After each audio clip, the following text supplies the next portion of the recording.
Understanding, Down in the Dumps, a guide to English idioms. Hello, everyone. Welcome back to our channel, where we make learning English easy and fun. Today, we're diving into a fascinating English phrase that you might have heard but not fully understood. Down in the dumps. This idiom is used to express feelings, and knowing how to use it can really help you sound more like a native speaker. So, let's explore what it means, its origins, and how you can use it in everyday conversations.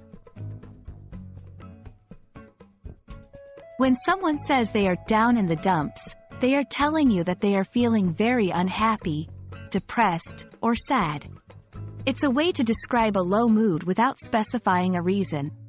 This phrase is incredibly useful because it conveys a deep emotional state in a simple, relatable manner. The exact origin of down in the dumps is a bit unclear, but it has been in the English language for centuries. Some believe it may have come from an Old English word, dump, which was used to describe a feeling of sadness or depression. Over time, being in the dumps became a popular way to describe being in a state of melancholy or sadness. Using down in the dumps is straightforward. It's typically used to express one's own feelings or to describe someone else's emotional state.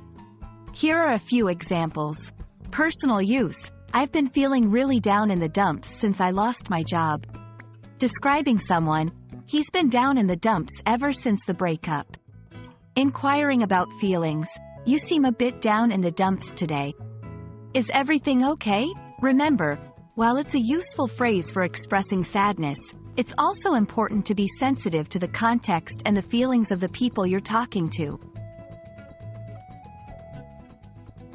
It's interesting to note that down in the dumps is widely understood and used in various English-speaking countries, making it a valuable addition to your vocabulary. However, the level of formality is generally informal, so it's best used in casual conversations rather than formal or professional settings.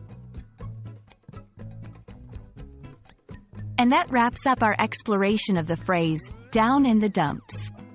We hope this video has shed some light on how to use this expression to convey feelings of sadness in a nuanced and native-like way.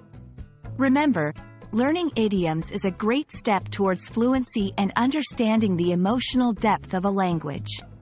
Thank you for watching, and we hope you're feeling anything but down in the dumps after learning with us today.